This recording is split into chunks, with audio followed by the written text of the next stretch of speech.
अस्सलाम वालेकुम। आज हम डिस्कस करेंगे सॉल्युबिलिटी जो है हम डिस्कस करेंगे। व्हाट इज सॉल्युबिलिटी और इसके लिए जो वो कौन-कौन सा फैक्टर है जो सॉल्युबिलिटी इस पर डिपेंड करेंगे। वन बाय वन जो है हम अच्छी तरीके से एक्सप्लेन करने वाले हूँ। लेकिन ध्यान से देखो। The amount of solute in gram dissolved in 100 gram of solvent to prepare a saturated solution at a given temperature।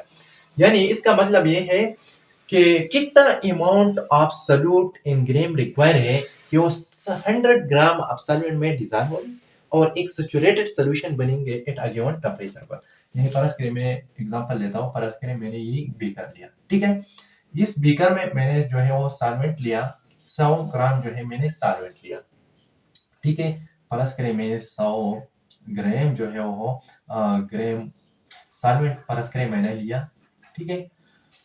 उस बात यह है कि मैं कितने अमाउंट ऑफ सॉल्यूट इन ग्राम डालूंगा कि वो एक सैचुरेटेड सॉल्यूशन बनेंगे।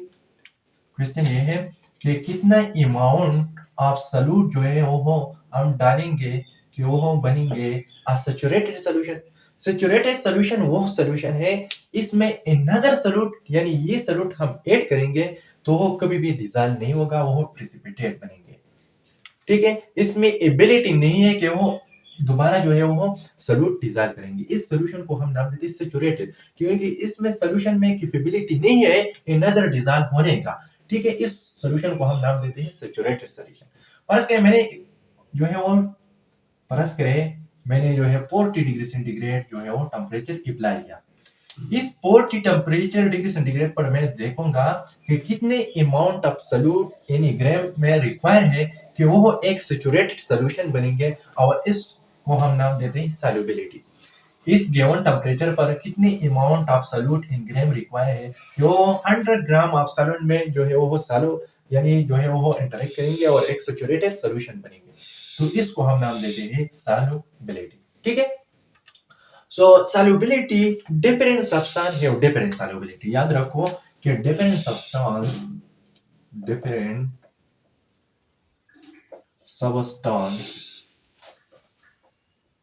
have different solubility। Different substance है और डिफरेंट सॉल्वेंट यानी हर सब्सटेंस जो है वो यानी अलग अलग जो है वो इसकी सॉल्युबिलिटी। फर्स्ट करें मैं एग्जांपल दूं, सोडियम जो है वो कार्बोनेट हम देखेंगे और सोडियम नाइट्रेट हम देखेंगे। फर्स्ट करें सोडियम नाइट्रेट, ठीक है। ये सोडियम नाइट्रेट जो है वो मोर सॉल्युबल है, मोर सॉल्युबल है इन वाटर में, ठीक है, इन वाटर। यानी ये मोर सॉल्युबल है देन किससे, देन AgCl से, ठीक है। यानी सिल्वर क्लोराइड से वो मोर सॉल्युबल है इन वाटर में, ठीक है। हम फैक्टर जो है हम डिफाइन करोगे में जो है सारे आइडिया जो है क्लियर होगा। इसके लिए जो फार्मूला है सॉल्युबिलिटी के लिए, सॉल्युबिलिटी आप कैसे जो है डिटरमाइन करेंगे, ठीक है। Solubility is equal to weight of solute in gram में, ठीक है, divided by weight of solvent, ठीक है, मल्टीप्लाइड बाय 100, ठीक है। This is the solubility. कितने वेट ऑफ सॉल्यूट है वो डिवाइड करेंगे हम जो है वेट ऑफ सॉल्वेंट पर और वो मल्टीप्लाइड करेंगे 100 पर, तो सॉल्युबिलिटी जो है अच्छी तरीके से आप निकाल सकते हैं, ठीक है। सो उसके लिए जो सम फैक्टर है और इस फैक्टर जो है हम वन बाय वन जो है क्लियर हो कि फैक्टर affecting solubility वो कौन सा फैक्टर है, कौन कौन सा फैक्टर है कि वो सॉल्युबिलिटी जो है वो इफेक्ट करेंगे, ठीक है। और ये सॉल्युबिलिटी इस पर इफेक्ट करेंगे। फर्ज करें एक जो है nature of solvent and solute पर जो है वो डिपेंड करेंगे, ठीक है। वो nature of solute and solvent पर जो है वो डिपेंड करेंगे। यानी इसके लिए जो प्रिंसिपल है वो ये है, प्रिंसिपल इसके लिए क्या है, प्रिंसिपल जो है वो इसके लिए लाइक डिसॉल्व लाइक, क्या लाइक डिसॉल्व लाइक। इसका मतलब ये है कि पोलर जो है वो पोलर सॉल्यूट वो डिसॉल्व होगा, डिसॉल्व इन पोलर सॉल्वेंट, ठीक है, वो पोलर सॉल्वेंट में डिसॉल्व होगा, ठीक है। सेकंड जो है वो यानी नॉन पोलर जो है हम देखेंगे non polar solute dissolve in non-polar polar solvent यानी पोलर जो है वो पोलर में सॉल्युबल होगा पोलर सॉल्यूट परस करे है मैंने इनिशियल या ठीक है तो ये जो है वो पोलर सॉल्वेंट में डिसॉल्व होगा और नॉन पोलर जो है वो नॉन पोलर सॉल्वेंट में डिसॉल्व होगा परस करे जो है उसके जो है वो यानी पोलर जो है पोलर पोलर सॉल्यूट और नॉट डिसॉल्व वो डिसॉल्व नहीं होगा किसमें नॉन पोलर सॉल्वेंट में ठीक है यानी पोलर सॉल्यूट जो है वो नॉन पोलर सॉल्वेंट में डिसॉल्व नहीं होगा इसके बाद जो है वो नॉन पोलर इसके सम रीजन है और मैं आपको बताऊंगा ठीक है non polar are not dissolve in polar solvent ठीक है नॉन पोलर जो है वो पोलर सॉल्वेंट में डिसॉल्व नहीं होगा इसके लिए थोड़ा सा रीजन बताऊंगा पहले जो है आप इससे स्क्रीनशॉट ले सकते हैं सो स्क्रीनशॉट ले लो ठीक है तो इसके लिए जो फर्स्टली जो है वो क्वेश्चन अराइज हो रहा है कि व्हाई पोलर जो है वो पोलर सॉल्वेंट में डिसॉल्व होगा ठीक है इसका जो रीजन जो है वो क्या है कि क्वेश्चन मुख्तलिफ क्वेश्चन अराइज होते हैं कि क्वेश्चन ये है कि why polar solute dissolve in polar solvent ठीक है another question why polar solute cannot dissolve in non-polar solvent another question why non-polar जो है वो non-polar में डिसॉल्व होगा तो इसके थोड़ा सा रीजन है फर्स्ट के लिए मैंने जो है पोलर सॉल्यूट लिया फर्स्ट के लिए मैंने NaCl दिया NaCl ठीक है ये NaCl जो है मैंने लिया ठीक है ये ऐसे जो है क्रिस्टल फॉर्म में लिखूंगा ठीक है ये NaCl है और मैंने जो है ये सॉल्यूट है ठीक है ध्यान से देखो ये सॉल्यूट है और मैंने सॉल्वेंट जो है वो लिया वाटर ठीक है और मैं जो है वो ये सॉल्यूट अगर वाटर में ऐड करूंगा अगर if याद रखो यानी सॉल्यूशन कब बनेंगे if the solute solvent interaction is greater than solute interaction so the salvation आकार यानी इसका मतलब ये है कि सॉल्यूशन जो है वो बनेंगे अगर सॉल्वेंट इंटरेक्शन वो ग्रेटर था सॉल्यूट इंटरेक्शन से तो सॉल्यूशन बनेंगे ठीक है किस तरीके से फर्ज करें ये जो है वो वाटर है ठीक है और मैंने इनिशियल डाला ठीक है NaCl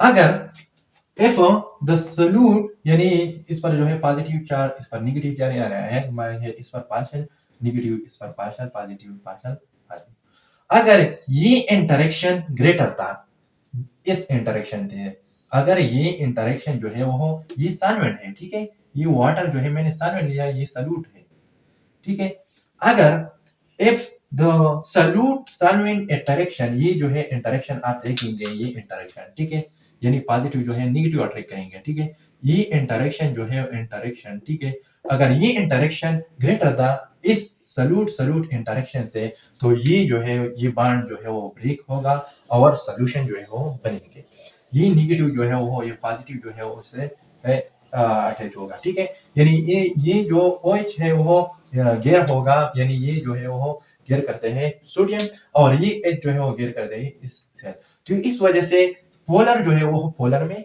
सॉल्युबल होगा ठीक है अगर ये इंटरेक्शन इस इंटरेक्शन से ग्रेटर था तो ये सॉल्यूशन बनेंगे लेकिन इस इंटरेक्शन जो है ग्रेटर नहीं था तो ये सॉल्यूशन नहीं बनेंगे तो why polar solute dissolve in polar solvent क्यों जो है वो पोलर सॉल्यूट जो है वो पोलर यानी पोलर सॉल्यूट जो है वो पोलर में पोलर सॉल्वेंट में डिसॉल्व होगा। इसकी रीजन ये था कि इस पर पॉजिटिव यानी पोलैरिटी मौजूद था और इस पोलैरिटी जो है वो इंटरेक्शन करेंगे। अगर सॉल्वेंट और सोल्यूट इंटरेक्शन ग्रेटर था, सोल्यूट सोल्यूट इंटरेक्शन था, तो सॉल्यूशन बनेंगे। ठीक है। Another question arise होते हैं, इससे आप स्क्रीनशॉट ले सकते हैं। ठीक है। Another question ये है कि why polar solute cannot dissolve in non-polar solvent. So question क्या था second, why non or we can say polar solute, why polar solute cannot dissolve in polar non-polar side, ये वो आते non-polar सॉल्वेंट कि क्यों जो है polar solute non polar solvent में डिसॉल्व नहीं होगा। फर्ज करें मैं एग्जांपल ले लो, फर्ज करें मैंने एग्जांपल लिया, मैंने बेंजीन जो है वो एग्जांपल लिया। ठीक है। ये बेंजीन जो है मैंने एक सॉल्वेंट के तौर पर जो है वो लिया। ठीक है। ये बेंजीन है और मैंने सॉल्वेंट के तौर पर लिया और मैं जो है इनिशियल फर्ज करें ऐड करो NaCl। ठीक है। इस पर नेगेटिव और पॉजिटिव चार्ज है, लेकिन बेंजीन को हम देखेंगे इस पर जो है कोई भी पोलैरिटी हम नहीं देखेंगे, तो किस तरह से सॉल्यूशन आकर होगा। बेंजीन आप देखेंगे ऐसे स्ट्रक्चर है और मैंने इस बेंजीन का सॉल्यूशन लिया। ठीक है। इसमें कार्बन कार्बन कार्बन मौजूद है। ठीक है। इस तरह और इस जो है वो 6 हाइड्रोजन इसमें मौजूद है। ठीक है। आप देखेंगे कि क्यों ये जो बेंजीन है नॉन पोलर है, क्योंकि कार्बन और हाइड्रोजन यानी इसकी जो इलेक्ट्रोनेगेटिविटी तकरीबन 2.5 है, तो इस वजह से वो जो है नॉन पोलर में शामिल होगा।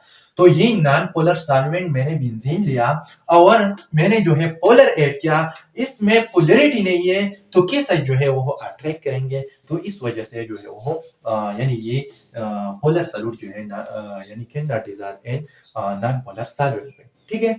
इसी तरह अगर मैं जो है वो पोलर पोलर यानी नॉन पोलर सॉल्यूट लेता हूं और ये नॉन पोलर सॉल्वेंट लेता हूं, तो एक दूसरे में हल होगा। क्यों कि इसमें पोलैरिटी भी नहीं है और मैंने नॉन पोलर सॉल्यूट भी लिया, इसमें भी पोलैरिटी नहीं है, वो एक दूसरे में जो है वो हल होगा। ठीक है।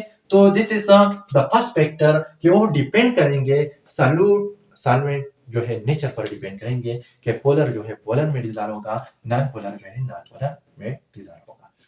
तो द सेकंड फैक्टर जो है वो है प्रेशर। सो आप इससे स्क्रीनशॉट ले सकते हैं। ठीक है। सेकंड फैक्टर क्या है, सेकंड फैक्टर जो है वो प्रेशर है। ठीक है। प्रेशर सेकंड फैक्टर जो है वो क्या है, प्रेशर। प्रेशर याद रखो कि solid solid and liquid cannot solubility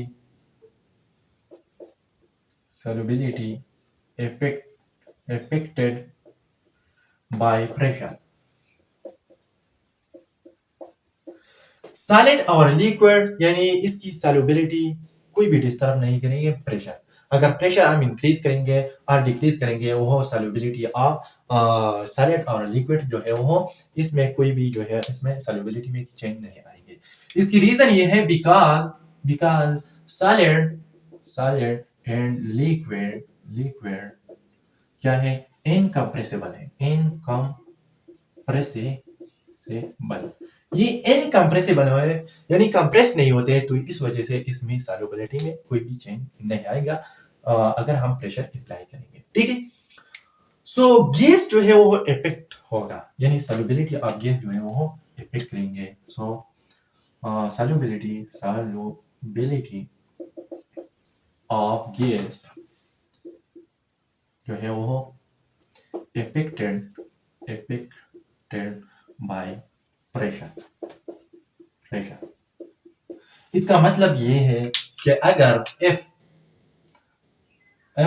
pressure, अगर हम प्रेशर जो है वो इंक्रीज करेंगे तो सॉल्युबिलिटी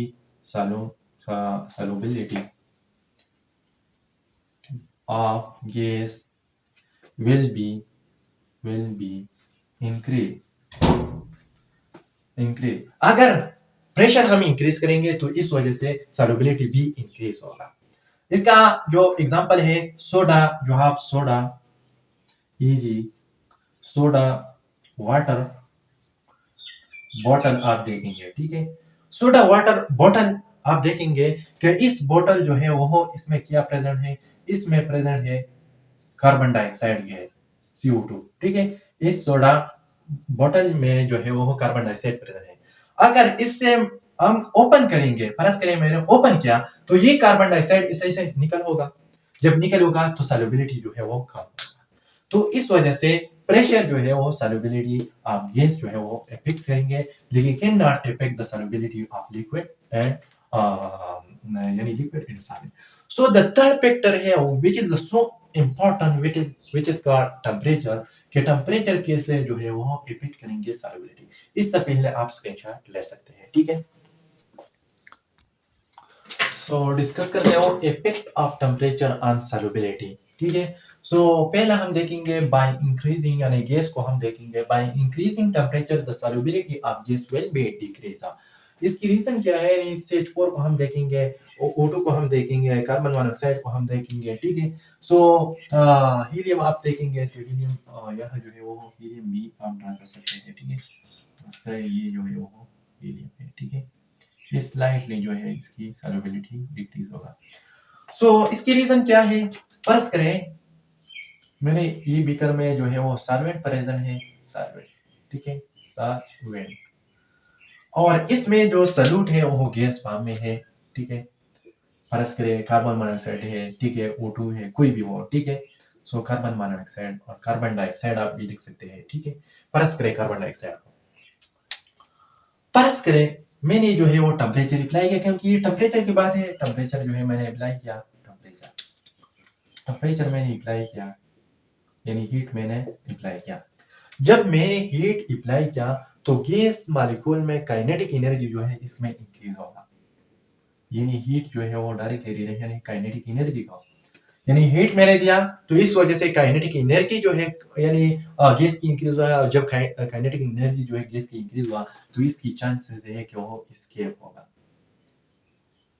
एस्केप, ठीक है, वो एस्केप। जब ये एस्केप होगा तो इसका मतलब ये कि सॉल्युबिलिटी डिक्रीज होगा, क्योंकि ऑक्सीजन यानी जितने भी गैसेस है वो सॉल्वेंट से ऊपर चला गया, तो इस वजह से सॉल्युबिलिटी डिक्रीज होगा। तो CH4 हम देखेंगे जब हम टेम्परेचर इंक्रीज करेंगे तो इसका जो प्योरी गैस हम देखेंगे इसकी सॉल्युबिलिटी जो है वो डिक्रीज होगा, ठीक है। The solubility of some solid in liquid increase with the increase in temperature, but this is will not happen। यानी इसका मतलब है कि जब हम टेम्परेचर इंक्रीज करेंगे सम सॉलिड इन लिक्विड में इसकी सॉल्युबिलिटी इंक्रीज होगा, सम जो है वो थोड़ा सा इंक्रीज होगा, लेकिन फिर भी जो है डिक्रीज होगा। इसको जो है ये एग्जांपल जो है वो है solubility of solute in water. जो है मैंने मुख्तलिफ सॉल्यूट जो है वो वाटर में डाला और इसकी सॉल्युबिलिटी हम चेक करेंगे तो ये टेम्परेचर है, ठीक है। टेम्परेचर जो है मैंने अप्लाई किया, जब टेम्परेचर मैंने अप्लाई किया तो सॉल्युबिलिटी ऑफ सॉल्यूट जो है वो डिक्रीज होगा। इसका मतलब ये है कि इस हर आप सॉल्यूट जो है आप देखेंगे इसमें सीरियम सल्फेट है, सोडियम सल्फेट है, NaCl जो है वो KNO3, लेड नाइट्रेट है, कैल्शियम क्लोराइड है, और इसमें जो है वो सोडियम नाइट्रेट है, ठीक है। जब आप देखेंगे सोडियम नाइट्रेट डायरेक्टली टेम्परेचर से रिलेशन है, अगर हम टेम्परेचर इंक्रीज करेंगे तो इस वजह से वो सॉल्युबिलिटी भी इंक्रीज होगा। कैल्शियम क्लोराइड आप देखेंगे, लेड को नाइट्रेट आप देखेंगे, और ये जो आप देखेंगे KNO3 यानी पोटेशियम नाइट्रेट आप देखेंगे थोड़ा सा कम होगा, फिर भी जो है वो इंक्रीज होगा। सोडियम सल्फेट आप देखेंगे फर्स्टली इंक्रीज होगा लेकिन बाद जो है वो डिक्रीज होगा, इसलिए स्लाइडली इफेक्ट करेंगे टेम्परेचर पर, वो इसकी सॉल्युबिलिटी चेंज होगा, ठीक है। और सीजियम आप देखेंगे कि टेम्परेचर के साथ जो है सीजियम सल्फेट की इसकी सॉल्युबिलिटी जो है वो डिक्रीज होगा। So this all about solubility इंशाल्लाह डिस्कस इन अदर पार्ट। पे अगली बात है, अगर आपने अभी तक हमारे चैनल से सब्सक्राइब नहीं किया प्लीज सब्सक्राइब करो। इसकी टू बेनिफिट से एक तरफ हमारी फैमिली बढ़ गई और दूसरा आपकी वजह से हमको मोटिवेशन मिल सकती है और मैं आपके लिए ऐसे ऐसे अच्छी वीडियो बनाऊंगा। So first take a screenshot.